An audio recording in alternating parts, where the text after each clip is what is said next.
Coming to you live from my apartment, it's Rob Has a Podcast. And now here's the guy who's ready to once again do some investigative journalism here tonight. I am Rob Cesternino.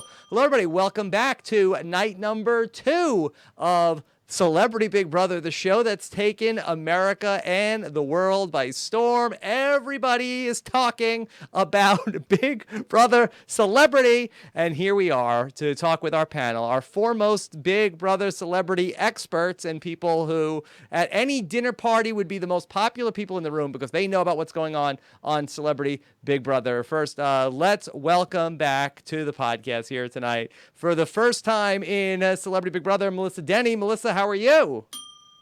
I'm good. I'm coming to you live from my office. Well, my office studio. It's very exciting. It's beautiful lighting, as you can tell. It's just the perfect podcasting place. Okay.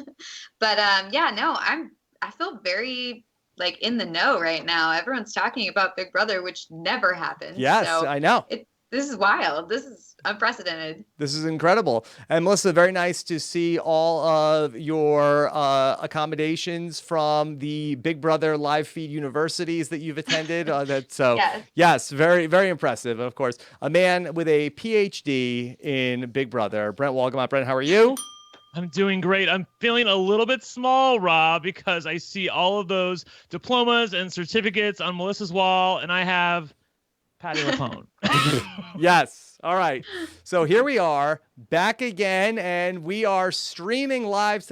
Last night we had some technical issues. We made a lot of upgrades to the studio here in the off season, but hopefully everything is going to be up and running here tonight. So thanks. Great to have you guys aboard as well. Of course, Brent and Taryn had a Big Brother live feed update number 1 this morning. Brent, outstanding work. Thank you. A lot of fun times with Taryn on the Live Feed show, especially when, the boss isn't around. The mice will play, so we had a good time. Yeah. All right. Well, really great stuff. Of course, catch Taryn again tomorrow morning at 10 a.m. Eastern, 7 a.m. Pacific for a show that the world is talking about, of course, across all different platforms. The stories about Omarosa and the White House really became a national news story everywhere you look today, Melissa. People were talking about Celebrity Big Brother and Omarosa's impact. And I have to say, I am so surprised with what we've gotten from Omarosa this season. I know we talked about on our draft show about how I thought that she'd be gone by the time they got to the live feeds. And boy, was I wrong. She's there and she's causing a phenomenon. Yeah. Oh, yeah. I'm loving her so far. I've got to say, I mean, she's giving everyone exactly what they want. They want the gossip. They want the intel. They want, the dramatic movie moment that Big Brother made it into with the music and just the dark vibe. It was very fun to watch. I had a great time watching it. Plus, we got a game broken out, Brent. It's incredible. Yes, it's very cool. You know that the stuff is hitting the fan when Politico has a story about Big Brother, which I was waiting for. I felt like it was happening because I follow Politico a lot, and they referenced the couch conversation out back that Ross and Omarosa had, which went a little viral, actually. And she basically said that we're not going to be okay under the current administration. Yeah, we saw. And didn't fill me with confidence. We saw, yeah. Now, when she said that we're not going to be okay, are she talking about, Melissa, that Celebrity Big Brother might be canceled? Is that what she's referring to? Oh, yeah, I'm pretty sure that's what you're referring to. I'm hoping. Yeah. I know. That was very dramatic. I watched Chuck Todd today on the Meet the Press Minute give a 4-minute vlog about Celebrity Big Brother. I did tweet to Chuck Todd. I said, Chuck, whenever you want to come on as a podcast and give us your thoughts on Celebrity Big Brother, we'd be happy to hear it. Although I did get a tweet from Shelley Moore earlier tonight. Don't lower yourself. I wasn't sure if she was referring to me or Chuck Todd. But anyway, so much going on. I mean, we were talking about with Keisha Knight Pulliam, about Trump and Cosby, so many different things. We want to hear from you guys. Hashtag RHAP. And of course, you can subscribe to the podcast. We'll be live again tomorrow night for our first eviction of the season. All right. So let's talk about the game stuff, because that's what we do. That's our lane. And then I'm sure we'll get to everything here from this episode. But Melissa, Melissa, Shannon was the HOH. We saw her playing very hard. Brent and Taryn were split last night as to whether she might be on point or playing too hard. Where are you coming down on Shannon Elizabeth, the Big Brother player? You know, if you had asked me last night, I would have said she's playing way too hard, way too fast. Because I had already, heard spoilers, and I was just like, there's just too much going on. And I remember she had even said, like, you have to lay low in the beginning, and I was like, well, she's not doing that at all. But then, after seeing tonight's episode, I was like, okay, I kind of get it. Because everyone was coming to her telling her what a big threat she was, and which is something you're not supposed to do. And so I could see where that's coming from. She kind of felt like she had to play hard to play for her life, and so I get it. And so now I'm leaning on the side of she wasn't playing too hard. So I was kind of going back and forth until after this episode. Brent, are you souring yet on Shannon Elizabeth? No, I'm coming around. I feel like that ultimately in the Big Brother house, you have to play to who you are. You can't play against type. And I feel like Shannon is a super fan through and through, and she's going to need to play that way. I don't feel like she can play the game any other way than go 100 miles an hour at this point. So if she can channel a little bit of her competitiveness into, building relationships with other people and have some, social currency in the house, then I feel like that she will be in good stead. Having said that, the fact that she was dethroned as the HOH doesn't fill me with confidence, because if she wins back-to-back HOHs, because she's going to be able to compete now since she was recast, I don't feel great about that. I feel like she needs to tone it down. So the worst possible thing for Shannon at this point would be winning HOH. She needs somebody in her alliance to do a little bit of the work for her, and she can just shut up for a few days. Okay, here's something that I was really confused about. Was there multiple recast tokens or invitations in the bags, or was there just one? Because to me, the odds seemed really, really slim by the number of people that drew from the gift bags. What was it? 6 people that ended up going into the gift bags, and there were 11 gift bags total. Brent, you're much better with odds than I am. That seems very slim. People are saying on Twitter, no, there were multiple recast invitations that were out there, but I did not feel like that the show said that. Did I miss that? Well, I will go back to the fact that Julie Chen said there are powers, plural, in the bag. Shane Powers? She now said that the gift bag twist is over. So I have to believe that there were other recast powers in other bags. Otherwise, this is just astronomical that the one person who drew the right colored chip would have the one bag that has the one power in it. Rob, come on. You and I live in the same universe. That doesn't happen. Yeah. Yeah. Melissa, did you think that there were multiple recasts out there? I wasn't sure, but what Brent says is making sense to me. So yeah, why would they make it so like the odds so slim that anyone draws it? They love these twists. They want them to happen. So exactly. Yes, exactly. Okay.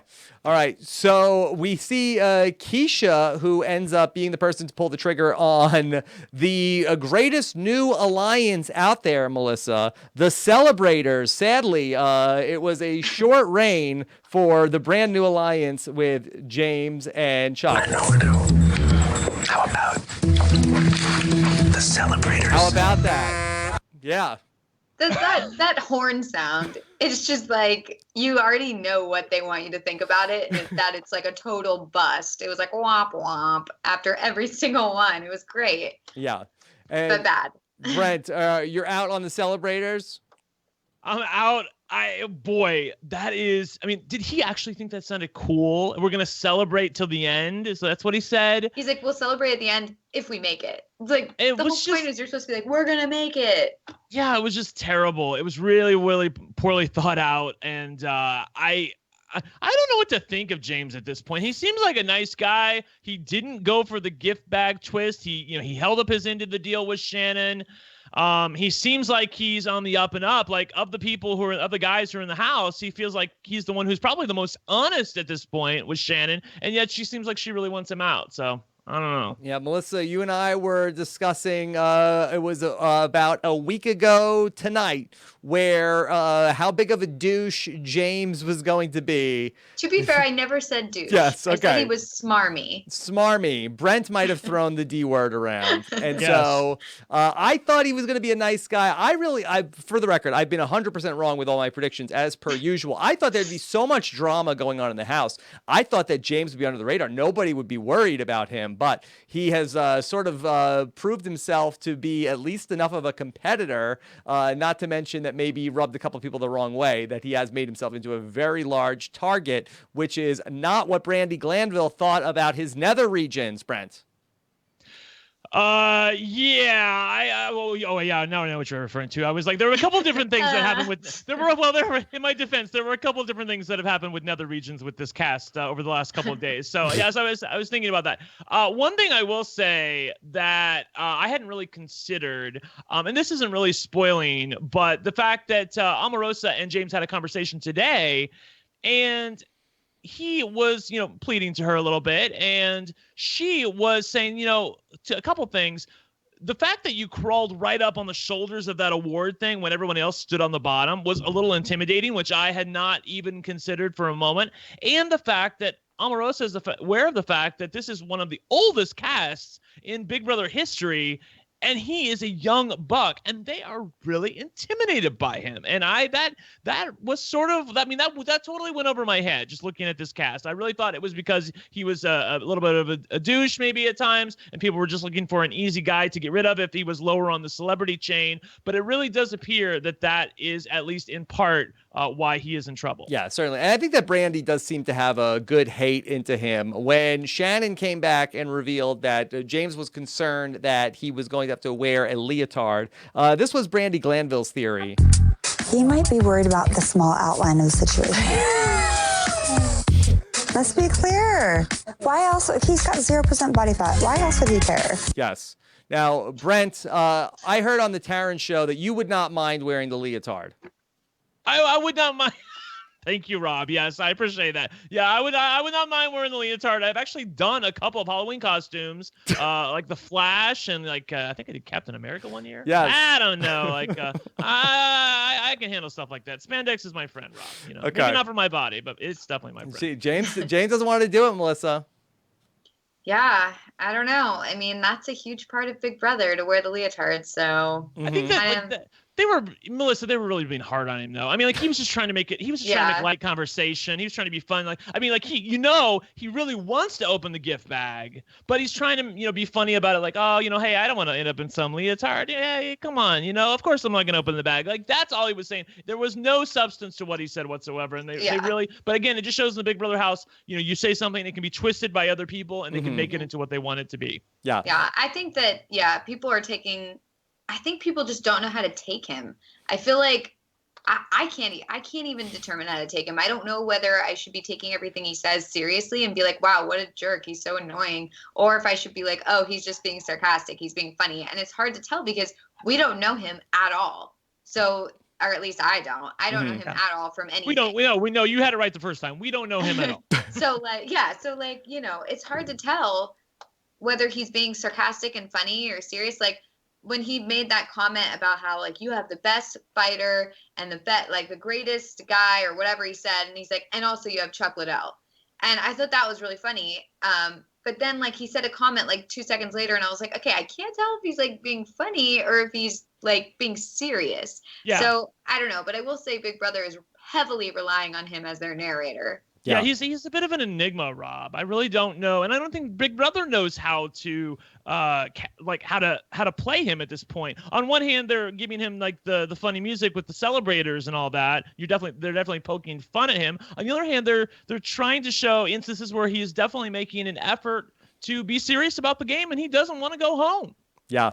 So interestingly enough, that he was supposed to go up on the block, but was there an audible called by Keisha, Brent, did she ultimately go with a different plan than what Shannon had in store?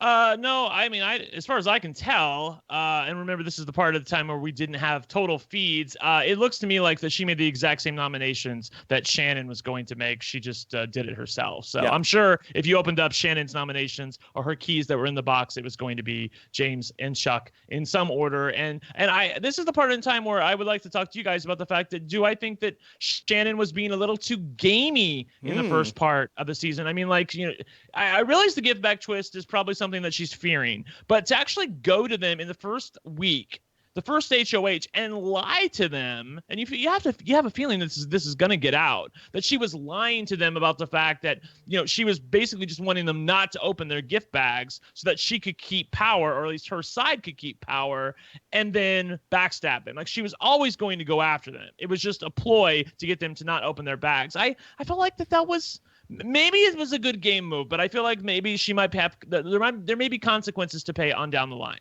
Melissa, I was just gonna say it's so hard to tell because this is such a shortened Big Brother schedule. So everything I'm so used to and every kind of strategy that I recommend or think is good strategy for the real game is totally on its head because the season is so condensed and short, and I don't know if it's playing too hard, too fast. I don't know what people should be doing or what people would consider like too much. And normally in a regular game, I'd be like, Shannon, what are you doing? It's the first week. Like, just get rid of some easy target. And then that way you can just float on the rest of the time. You shouldn't have tried to get HOH first. So, now I'm like, I think she's doing something good. I don't know. I don't know. So I'd probably do the same. Who knows? So it's really hard to tell. Yeah, Melissa, I was thinking that as Shannon was going around the house talking to everybody about don't use your gift bag, I thought it was very reminiscent of Paul last summer telling everybody, nobody go to the tree of temptation. Yes. Whatever you do, don't take an apple. Very gumpy. Yeah. Very gumpy apples in there. Don't do it. Thank God Chuck Liddell decided to go for it. Yeah. I mean, if this was last season, no one would have done anything. They would have been like, it's Okay, okay. Paul, Don't whatever worry you say. about it.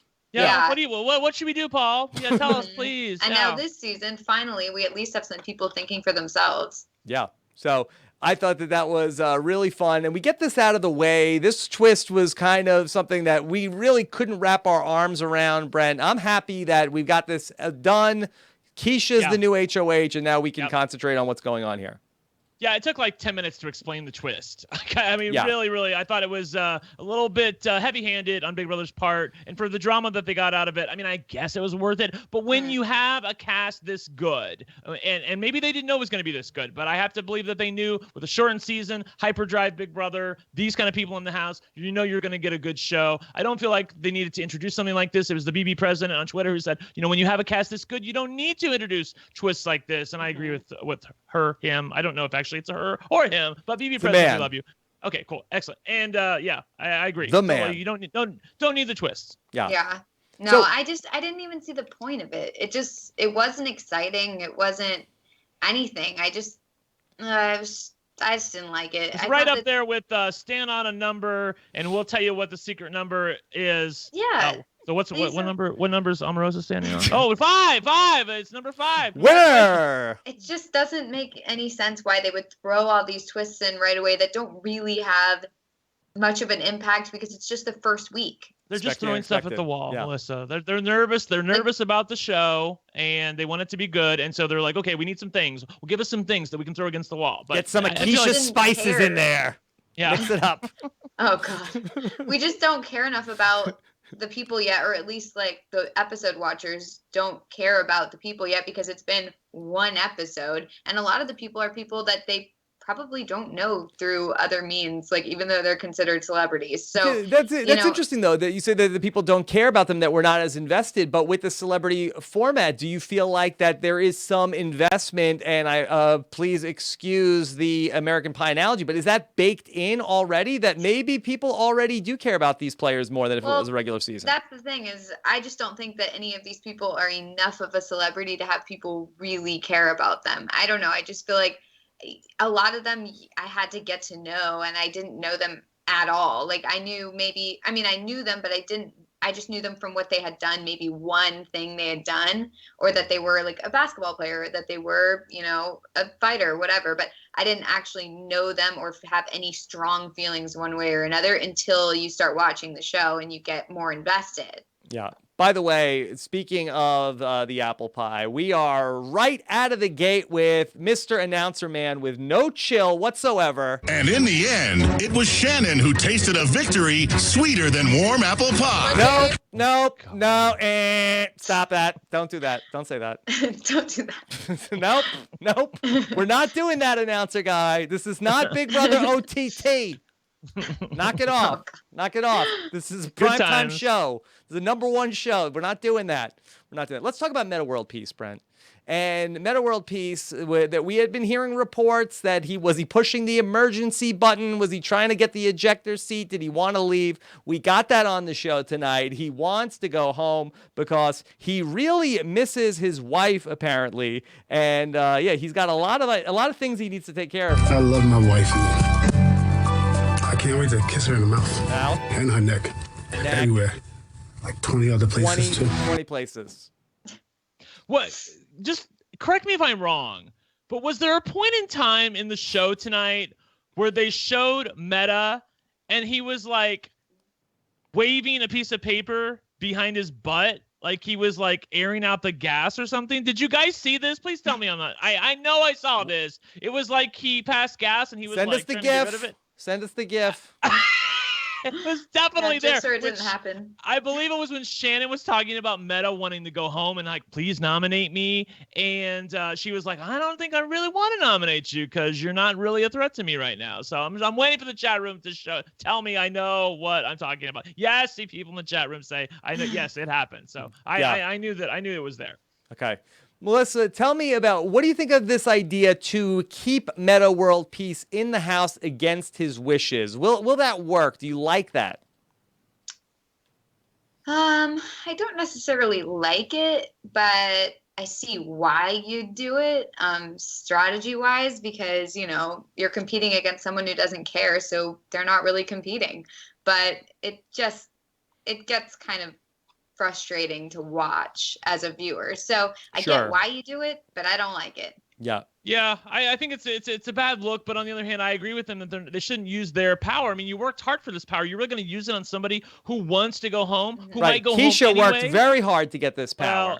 Well, Shannon did at least. And I'm just saying that, HOHs generally, like, they think very highly of themselves. They don't want to waste their power on somebody. That's why Dr. Will survived during All-Stars, because he's like, please send me home. I'm so over this. Like, I can't stand you people. And they're like, well, we'll keep him around. Like, we can get rid of him at any time. So, but unfortunately, Metta's not doing that. Metta really does want to go home. I would love for him to be in the diary room going, I got these people right where I want them. But unfortunately, it's not an act. Yeah, he wants to go home, and why waste an HOH on him if he wants to go home? But he did leave us in the diary room tonight, Brent, with, hey, I said I wanted to quit. I wanted to go up, and they didn't. This means war. Are you buying that, Brent? No, that was literally fed to him. They were like, okay, can you say this? Like, for real, here's the line. Can you, okay, yeah. I mean, there were times in the show where I was like, okay, they definitely just told him what to say, and then they cut to them saying the word. Like, even when Keisha was saying all of her stuff about what she was doing there in the ceremony, that like they were feeding her the lines, and she was like, I am now the HOH. It was just, a little bit too robotic. Yeah. Yeah. But did you see that Metta is now really good friends with Orwell? Yeah, he's taking a page out of Josh's book. Yeah, I know, right? He has like 2 of them now. Yeah. He's like sleeping with him. And tonight I got your reference, unlike last night when I thought Rob was talking about like some spaceship show or something, like the Orwell or the yeah, I know what. the Orville.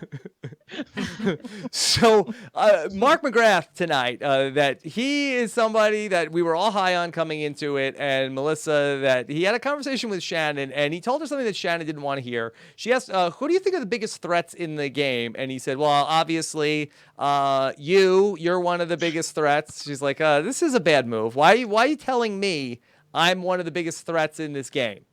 I feel like he was trying to flatter her, but didn't realize that was going to be bad for him, that she would realize that, wait, okay, you think I'm a threat, so that means you're coming after me. But I think he was trying to say, like, look, you're one of the strongest competitors here. You're so great, da-da-da. Not realizing that what he was saying might have been digging a grave for him.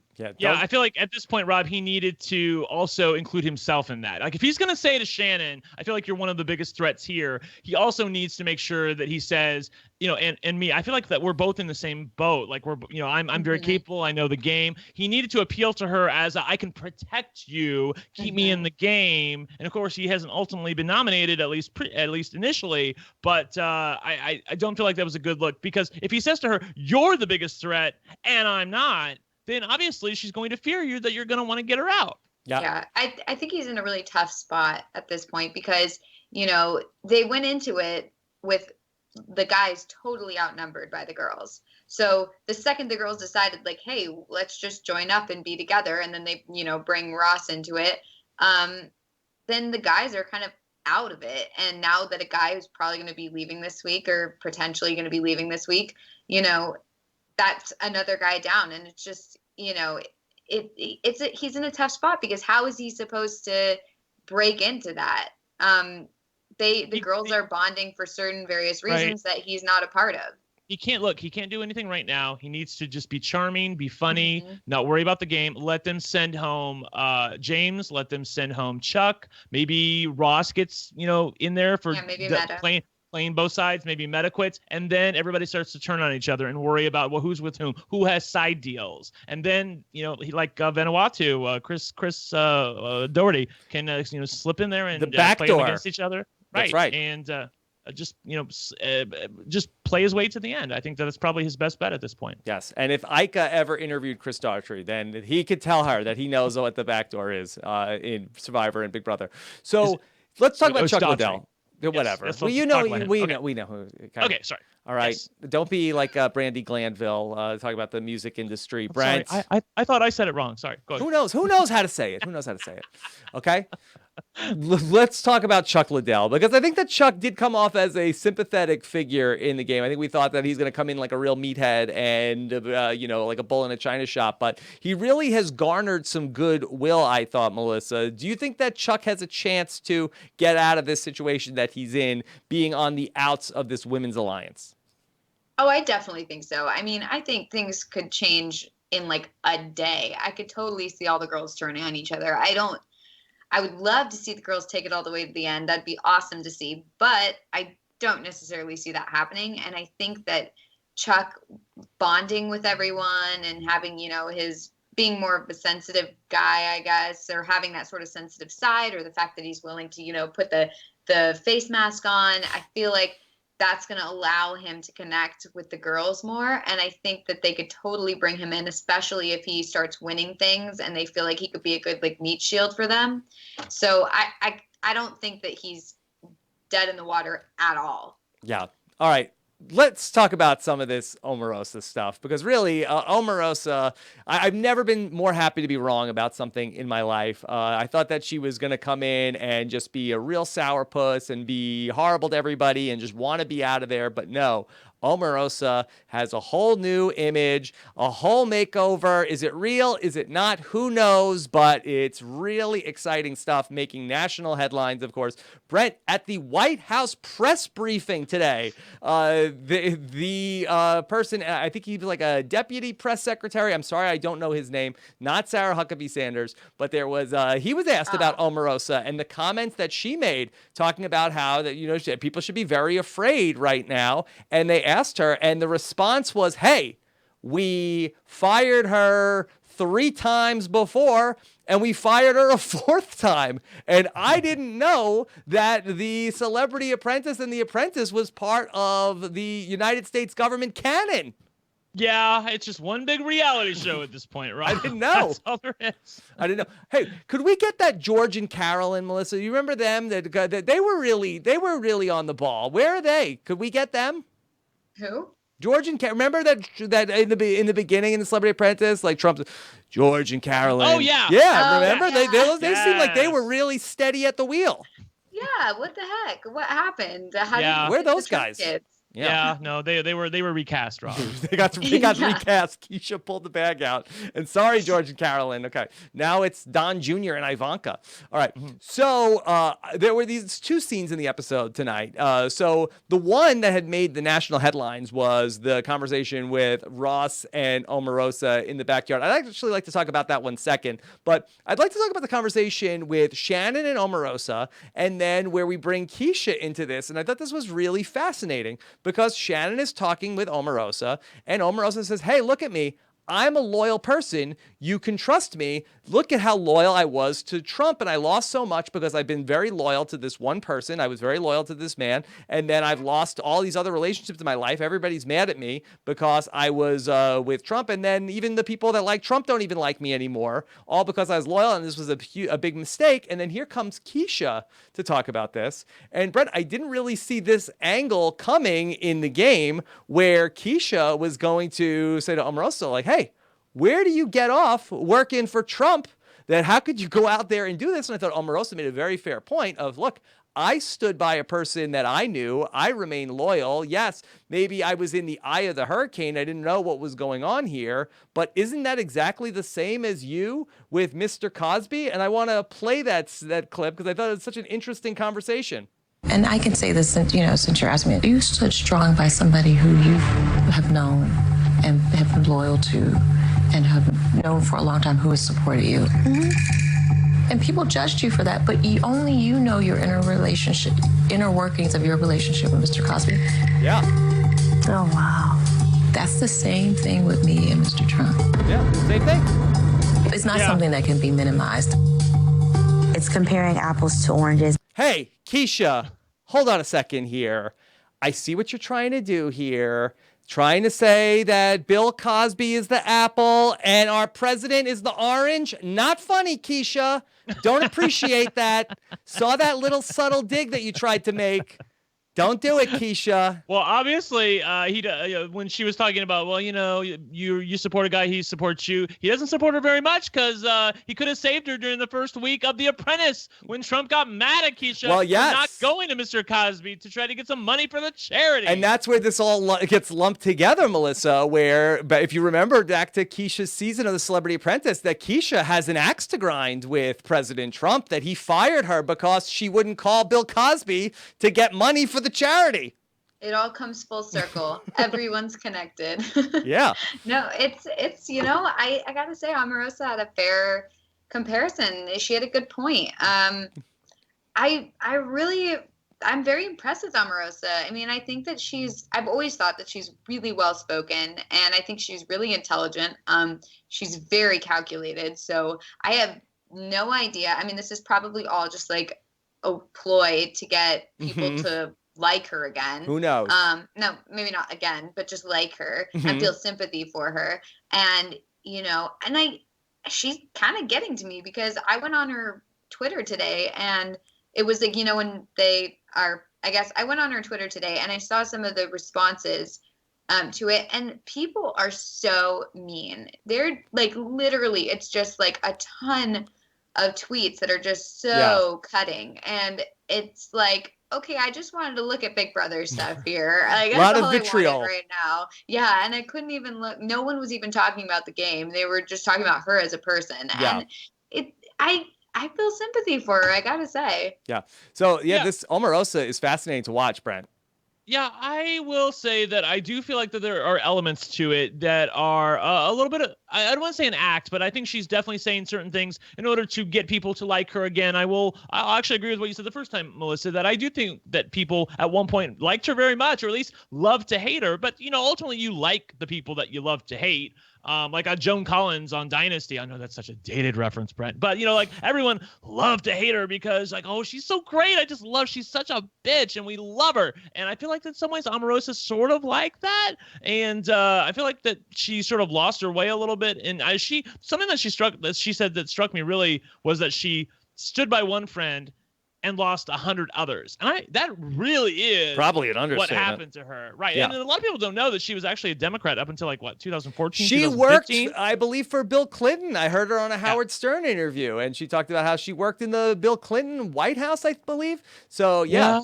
So she made a choice, and there are consequences to that choice. Everything in life has consequences, and she made a choice that ultimately got her closer to power, which I feel like that's what she wanted. Yeah. But then she's out of power now, and she has to deal with the consequences of those actions. So I was really taken by her vulnerableness and her it seemed like that she was willing to open up to Ross. That part did not feel like it was an act. If it is an act, she's a really good actress. Yeah. Well, I do think she's incredibly intelligent. And so we had that conversation with Omarosa and Ross Matthews. And to me, Melissa, I mean, what was so fascinating about this, almost from like a Game of Thrones perspective, who's playing who here? Because you have to feel like here's two really smart people, two people who have been in the public eye, who know what they're doing. I can't imagine that either of them is, 100% vulnerable in that moment. Each of them has an agenda. You see Ross in the diary room. I would have loved to have seen more of Omarosa in the diary room, and maybe she's not going to give you that in the diary room of like, okay,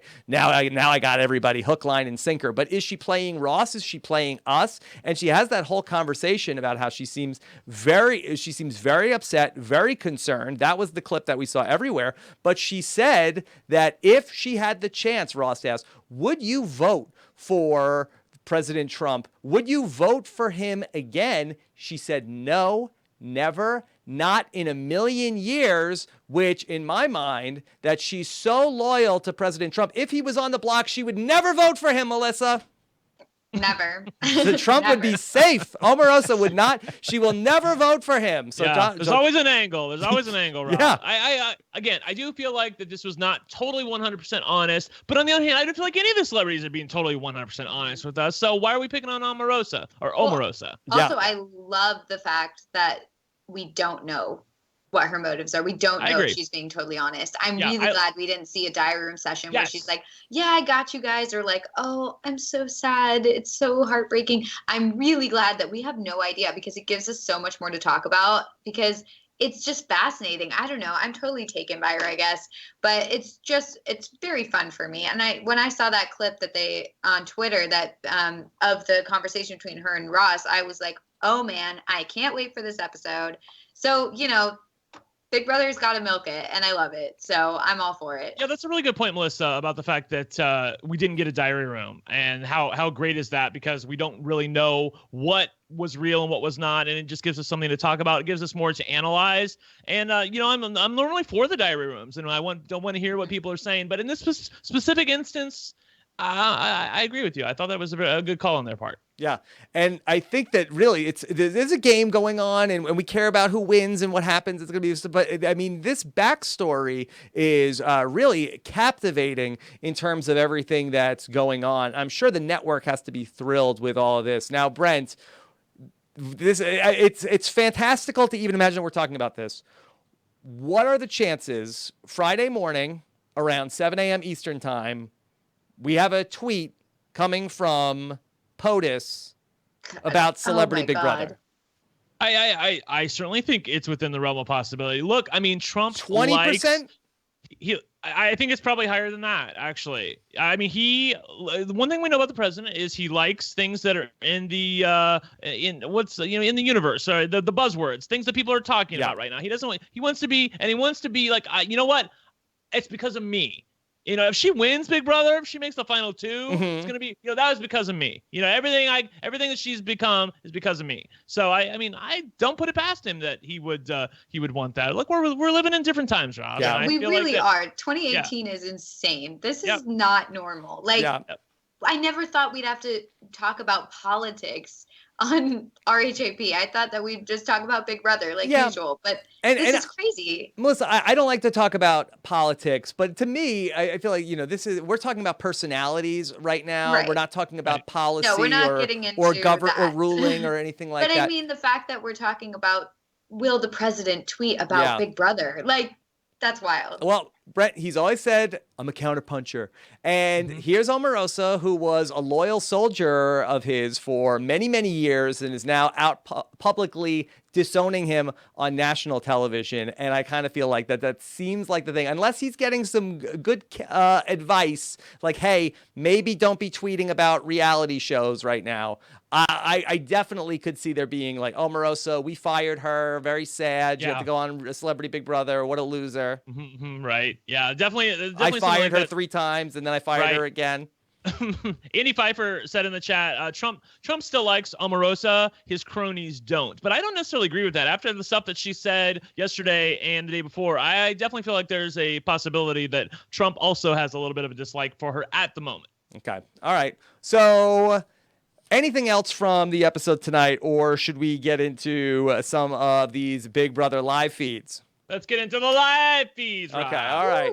Let's go to the live feeds. And then, of course, we're going to get into the spoilers from the live feeds. And the live feeds came on last night. A lot of exciting stuff. I think you can stick around. I mean, there's nothing too crazy that we're going to be talking about. So we will be back on Friday night for our 2-hour episode for our first eviction. So join us if you are going to be bouncing out at, what is it going to be, 10:15 p.m. Eastern time Friday night, and plenty more Big Brother to come here over these next 2 some odd weeks on Celebrity Big Brother.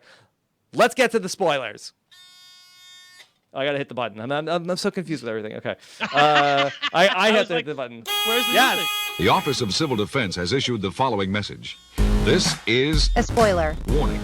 A spoiler. Warning means that an actual spoiler against this country has been detected and that protective action should be taken.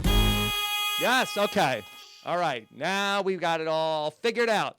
Talking about the spoilers, and Melissa, the live feeds came on last night, and people were playing charades. Just what the live feeders wanted, finally.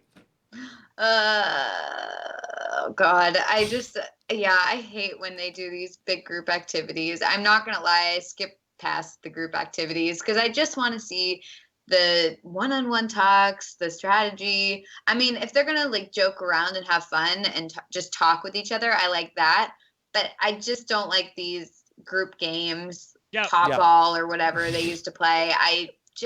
I fast forward through it all. I can't do it. As you should. There was really nothing noteworthy that happened during this game, except for the fact that Brandi at one point was, and I brought this up on the live show, on the live feeds update earlier today, but she was trying to get across Jumanji, and she made a reference to Marissa's nose in an effort to get the Jew part across to the group, which was not taken very well by many of the people in the house, including Marissa herself. And having said that, I agree with some people on Twitter who said that this isn't going to be the worst thing that she says all season. So prepare yourself. And maybe a save for Brandi Glanville by Omarosa today, talking about Donald Trump so much on the clips. Really engulfed all of Big Brother media today. So not enough room for the Jumanji outrage to take over for Brandi Glanville. Also, you guys I agree with Marissa. I hate when people comment on my Jew nose or whatever they want to say, even though I'm like only half Jewish, but whatever. But you know, I hate that sort of thing. It's like, okay, no, you can't just say that casually. It's rude. It's about your appearance, and I don't like it. So I didn't like when Brandi said that. I mean, I like Brandi so far. She's been really funny and entertaining on the feeds, but I didn't like that. She's out of control, Brent. Some would say she's even out of her gourd. I would say that too. That's very fun. I like that. And I apologize for those of you listening to the live feeds. You know, I mean, you're gonna hear me repeat a few things, but she got so drunk last night. The first time that they've gotten booze in a while, and she definitely had more than her fair share. At one point, she's fornicating with a butternut squash on the bed in front of everybody, like it's her new boyfriend, and it was very quick. I watched the clip of it. I mean, the whole thing lasts about 5 seconds. I know it's a point. It's not as obscene as I thought here as I heard it described. it's not the fact that it lasted 5 or 10 seconds or whatever. It's the fact that there were other people in the room who they feel like that some of her stink is going to get on them. So I think that some of the people in the Women's Alliance plus Ross are worrying at this point about Brandi. Like, can we keep her in the house? Because not only did she do that, not only did she do the thing with the charades thing, but she also spilled to Chuck and James that Shannon had told Brandi that the two of them wanted her, meaning Shannon, when she was originally HOH, to put up Brandi. And Brandi just, of course, that was said it to Brandi in confidence by Shannon. She said it to Chuck and James in front of everybody, including Shannon. Shannon grabbed Brandi and said, "Look, I said that to you in confidence. Why would you tell them that?"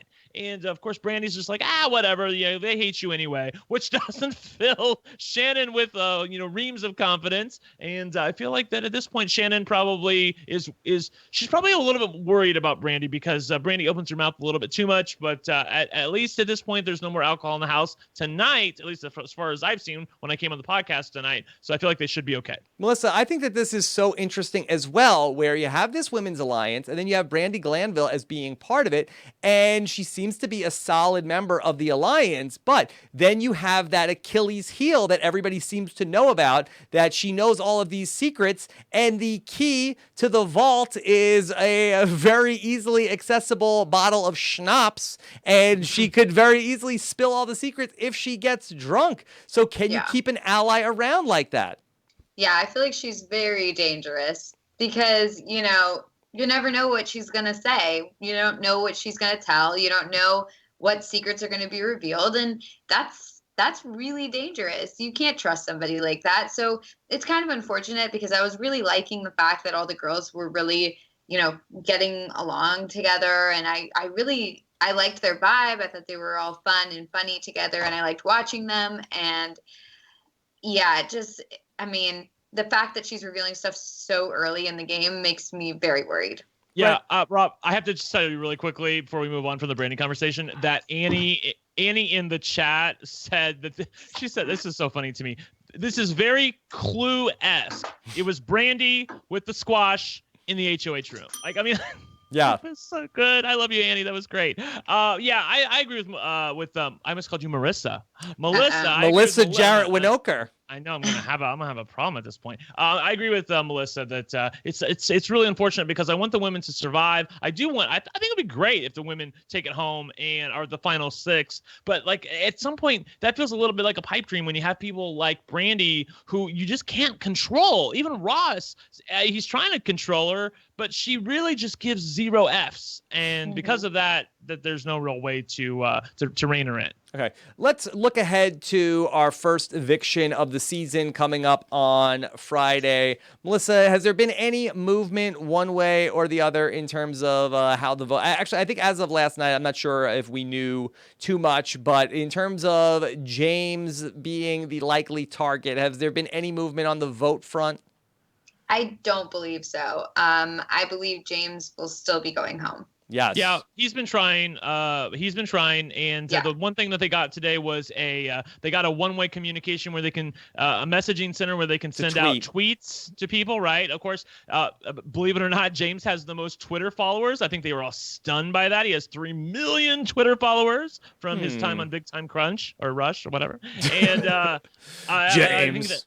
I know, right? They were all like, there were a couple of little comments here and there about we don't want all these kids to be mad at us for evicting this guy, but he's to play this so badly, Rob. Like he's his campaigning to people is very much like, well, you better take this offer now because if you don't tell me in an hour, I'm gonna have to go another route. Who responds that threats like that never work in the Big Brother house? He's just he's a mess. To be fair, I do really like that he's campaigning to stay. Yes, I agree. hate when people just lay over and die. I just hate it. So I'm very glad that he's trying and he's going to, Still trying. Yeah, he's going to Mark especially. I've seen them talking while they're pretending to play chess a bunch of times. So I think he's trying desperately, but, it's not looking good. But the fact that he's trying, I got to give him props for that. Yeah. Brent, is there any chance will James play the Frankie Grande card and say, hey, my social media followers will be very upset if you don't keep me? I think that part of that, and I feel like that. I feel like part of that, in order for that to work, they have to know who he is. And none of these people knew who he was when he came in the house. If they only knew. His 3 million Twitter followers, but like we still don't know who you are. So yeah, I feel like there's no chance that's really gonna work. Okay, Melissa, kind of a quiet day today, right? With the Big Brother live feeds. Yeah, it was pretty quiet. There was just conversations mainly. I enjoyed getting to know them, but there really wasn't that much action.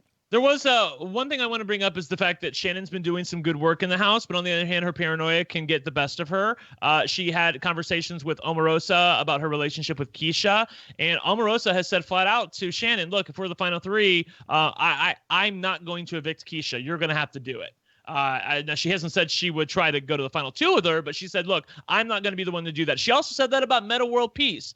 And she just said that, more than anything, it's cultural with them, that they have a relationship, a bond, that they have just decided they're going to work together. That I'm talking about Omarosa and Keisha, that if they have any disagreements, they're going to nip them in the bud right away. And Shannon point blank asked them, Omarosa at one point, do you have a final two with her? And she thought that was a little bit aggressive to ask. Omarosa thought that was a little bit aggressive of her to ask her that.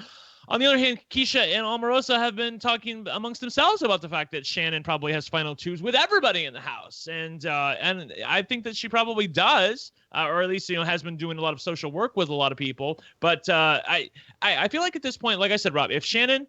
When we're in the live feed section, I can tell you, like obviously Shannon's been dethroned. She also won the veto, so that's the problem. She won the veto, and she won the previous HOH competition. If she wins HOH again, I mean, come on, it just ain't gonna work. She's gonna be evicted. She needs to be in a position where I think it would be great if she's in a position where she could win HOH, but maybe her alliance can throw it to them. If that's what she needs to do, just throw it to somebody else so that she doesn't have to get blood on her hands and make her target even bigger than what it is right now.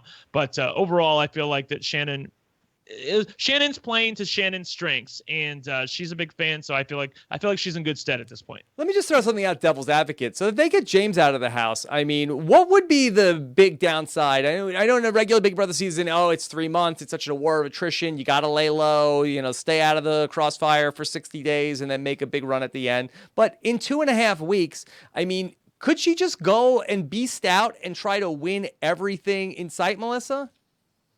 I mean, she could. I mean, who's gonna stop her? Yeah, I mean, the one problem is that she wins everything, but then the one time she loses will be the time that everybody says we got to get her out. This is our one chance. I know, but she's got 2 shots a week if she gets the HOH or the veto.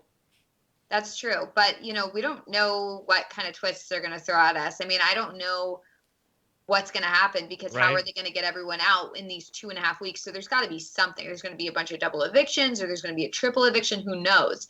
And we have no idea how this is going to play out with all the various twists that they're going to throw at us. So it's hard to say right now whether she could just beast out towards the end. I mean, maybe as we get closer to the end, I would say go for it, but I really don't think that that's a good idea in this situation. I agree with Melissa that I feel like that she needs a week.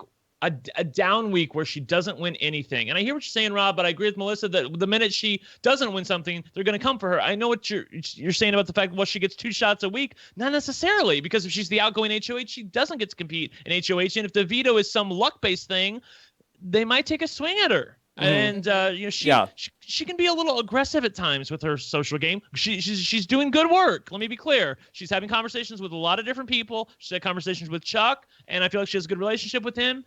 But I do feel like that there is a path where somebody might say, you know what, let's get her out now. And she doesn't want to lose that week. Yeah. Normally, I'm right there with you guys. I don't think it's as bad in this very short sprint of a season. A couple of questions from the listeners. Sean wants to know, didn't the baby outfits come from the gift bags too, though? Also, they should have let people say in private whether they want to open them instead of walking into the diary room. The gift bags, Brent, do we know exactly where the costumes came from? Came from the veto competition, which we haven't seen yet. So will James have a self-fulfilling prophecy and end up in a leotard?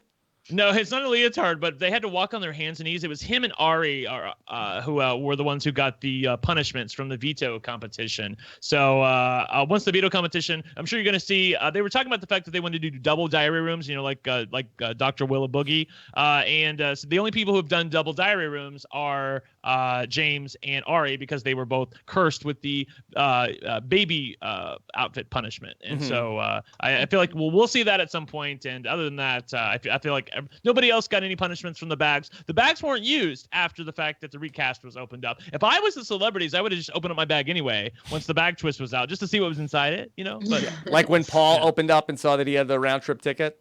Yeah, exactly. Or when Jason on BBOTT, like they pulled out the wrong chip and the wrong person got to compete, and he was like, he literally got in the thing to look to make sure that everybody's chip was in the box, and it was. And he was because he was like he thought for sure that Big Brother rigged it, but no, they didn't. Okay. In regards to your second point, I do think that they should have had everyone go into the diary room and then they would ask them once they were in there, do you want to whatever? Agreed. And then they would say yes or no and not have to tell anyone whether they did it or not, or they could lie about it. I think it's a lot better that way, because then you don't fully know who went against your plan. Den of you don't Temptation know who followed style. through. Yeah, I think that would have been a lot more exciting rather than just rushing to the diary room. Am I just imagining something? But did Marissa go against the plan? Yes. Did she didn't really say that she wanted to use it. Yeah, she said that the propane is leaking in the backyard. So she would have still had Keisha not become the replacement HOH, then she would have, I guess, still been in the running to use her gift bag. So very sneaky. Okay. Maybe she dodged a bullet. Maybe her alliance gets pissed off at her if they find out that she didn't do what she said she was going to do. So we'll see. But interesting that she's thinking along those lines. One other question. Tender Taryn wants to know which girl is most likely to turn on the Girls Alliance first. Melissa, do you have a pick here from the Girls Alliance? Who will turn on the women?